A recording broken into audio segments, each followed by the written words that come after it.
আসসালামু আলাইকুম। বাংলাদেশের পার্শ্ববর্তী রাষ্ট্র ভারতের গোয়েন্দা সংস্থা বাংলাদেশের শীর্ষ সন্ত্রাসী এবং আন্ডারওয়ার্ল্ডের যে সক্রিয় সদস্যরা আছে তাদেরকে বাংলাদেশে একে একে সক্রিয় করছেন। আর এই সক্রিয়তার মধ্য দিয়ে বাংলাদেশে এর যে হত্যার কিলিং মিশন সেটা সাকসেসফুল করে বর্তমান যারা সরকারে আছেন তাদের যে সরকারকে উৎখাত করা বা সরকারের মধ্যে একটি অস্থিতিশীল পরিবেশ তৈরি করে হচ্ছে ভারতীয় গোয়েন্দা সংস্থা এর প্রধান উদ্দেশ্য। আজকে আমি যে বিষয়টি নিয়ে আলোচনা করছি এই বিষয়টি বাংলাদেশের অত্যন্ত জনপ্রিয় একটি পত্রিকা আমার দেশ পত্রিকায় একটি রিপোর্ট ছাপা হয়েছে এই বিষয়টি নিয়ে। আর মানব জমিন পত্রিকায় আরেকটি রিপোর্ট ছাপা হয়েছে, তারা বলছেন যে সক্রিয় আন্ডারওয়ার্ল্ড অস্ত্রের জঞ্জানি বাড়ছেই। এই দুটি পত্রিকার যে রিপোর্ট সেই রিপোর্টের অনুযায়ী আমরা আজকে কথা বলতে চাই। দেখুন, 90-এর দশকে বাংলাদেশে যে শীর্ষ সন্ত্রাসীরা ছিলেন ধীরে ধীরে বাংলাদেশের রাজনীতি, ব্যবসা বাণিজ্য প্রতিষ্ঠান সব জায়গায় এই আন্ডারওয়ার্ল্ডের যেই আধিপত্য সেটা রোধ করার জন্য আস্তে আস্তে বাংলাদেশের জাতীয়তাবাদী দল বিএনপি একটি অপারেশন করেছিলেন, সেটার নাম দিয়েছিলেন অপারেশন ক্লিন হার্ট। সেই অপারেশন ক্লিন হার্টের পর ধীরে ধীরে বাংলাদেশের থেকে এই সুব্রত বাইন সহ তার যে সহযোগী বা অন্যান্য আন্ডারওয়ার্ল্ডের যে মেম্বাররা আছেন তারা কিন্তু ভারতে পালিয়ে গিয়েছিলেন। এই ভারতে পালিয়ে থাকা অবস্থায় এই ভারতের গোয়েন্দা সংস্থা এর যে সদস্যদের মধ্য দিয়ে তাদের সাথে আসলে সম্পর্ক সখ্যতা বৃদ্ধি পায়।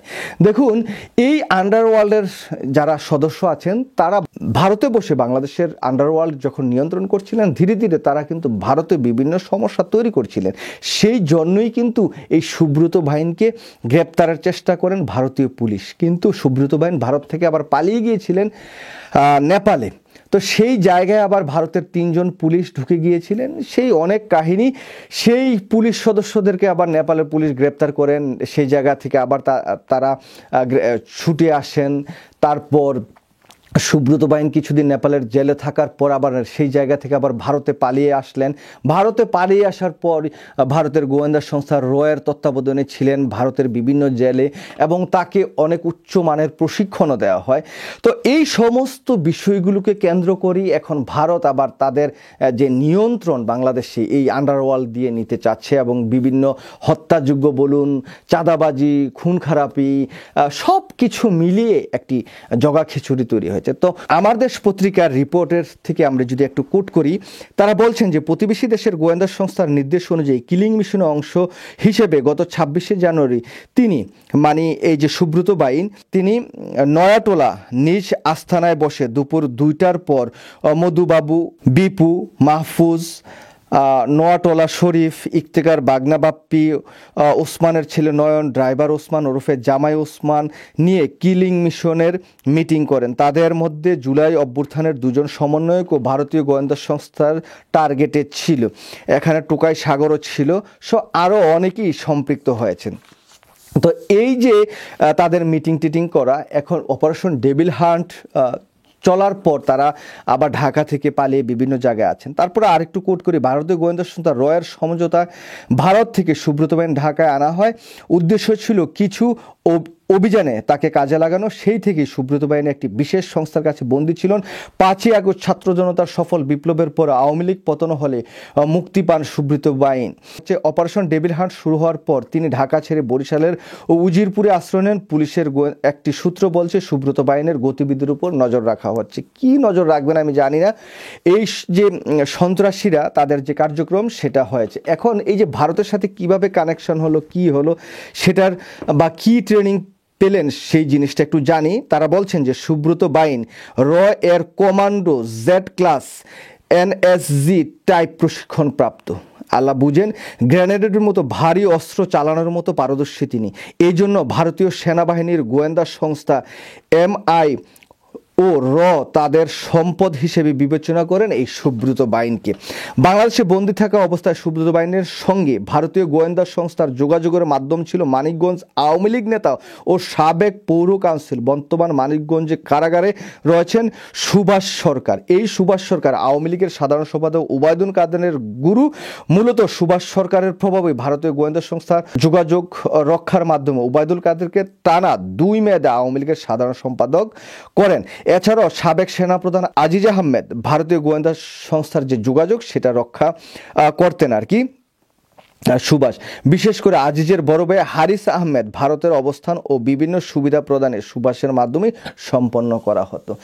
আর এই যে আজিজের যে ভাই, তিনিও কিন্তু একজন শীর্ষ সন্ত্রাসী। আপনাদের মনে থাকবার কথা, আজিজের কিন্তু 2 ভাই 3 ভাই সবাই কিন্তু শীর্ষ সন্ত্রাসী। গোয়েন্দা সূত্রে জানা গেছে ভারতীয় গোয়েন্দা সংস্থা সুব্রতকে সরকার পতনে ভূমিকা রাখা 2 সমন্বয়কে হত্যার টার্গেট দিয়েছে। সুব্রত বাহিনীর সঙ্গে ভারতীয় হাই কমিশন 2001 থেকে 2005 সাল পর্যন্ত প্রেস সেকেন্ড সেক্রেটারি দায়িত্ব পালন করা সৌবাল রায় চৌধুরী এবং 2005 থেকে 10 সাল পর্যন্ত একই পদে দায়িত্ব পালন করা সমীর কুমার দীক্ষিত এখন নিয়মিত যোগাযোগ রাখছেন। এই সুব্রত বাহিনীর সাথে কিন্তু নিয়মিত যোগাযোগ রাখছেন এই ভারতীয় কর্মকর্তা। এই সুব্রত বাহিনীর যেই দল আছে সেই জায়গায় আরও যুক্ত হচ্ছে রনি, বিপি উজ্জ্বল, বিপ্লব ওরফে হুক্কা বিপ্লব সহ আরও অনেকেই। যাই হোক, আপনারা জানেন যে এই যে ভারত বাংলাদেশের রাজনৈতিক প্রেক্ষাপট স্থিতিশীল রাখতে কোনো ক্রমে দিবে না। ভারত চায় যে যে কোনো মূল্যই হোক না কেন বাংলাদেশের যেই রাজনৈতিক প্রেক্ষাপট, বাংলাদেশের যে স্থিতিশীলতা সেটা যাতে বিনষ্ট হয়, সেই জন্যই তারা কাজ করে যাচ্ছেন। এখন এই বাংলাদেশের শীর্ষ সন্ত্রাসীদেরকে, যাদেরকে তারা ট্রেনিং দিয়েছেন, তাদেরকে আবার মাঠে নামিয়ে বাংলাদেশের অভ্যন্তরীণ প্রেক্ষাপটটাকে বিনষ্ট করার চেষ্টা করছেন। আপনারা দেখেছেন হঠাৎ করে বাংলাদেশে হত্যা বেড়ে গেল, লুটতরাজ বেড়ে গেল, ধর্ষণের মতো ঘটনা বেড়ে গেল, নানাবিধ একটা বিশৃঙ্খলা তৈরি হয়েছিল ঢাকা শহর সহ সারা বাংলাদেশে। প্রধানত ঢাকা শহরে একটা আতঙ্কের নগরী তৈরি হয়ে গিয়েছিল। তো সেই জায়গা থেকে সরকার খুব কঠোর হস্তে দমন করছেন তাদেরকে এবং মোটামুটি এখন আইন শৃঙ্খলা পরিস্থিতি নিয়ন্ত্রণে নিয়ে আসছেন।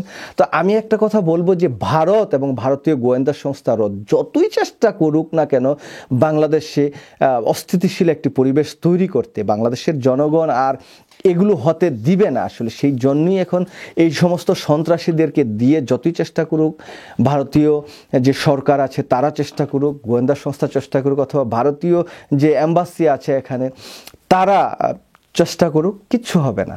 বরঞ্চ বাংলাদেশের সামরিক কিছু ক্ষতি হতে পারে, কিন্তু ভারতের প্রতি যে ঘৃণা বা ভারতের রাজনীতির প্রতি ঘৃণা বা ভারতের গোয়েন্দা সংস্থার প্রতি যে বাংলাদেশের জনগণের ঘৃণা সেটা কিন্তু প্রতিনিয়ত বাড়বে, কমবে না। যাই হোক, আমি আশা করব যে ভারত যেভাবে এই বাংলাদেশকে নিয়ন্ত্রণ করার, তাদের কবজায় নেওয়ার চেষ্টা করছেন, এই প্রত্যেকটা জিনিসই ভারতের বিপক্ষে যাবে।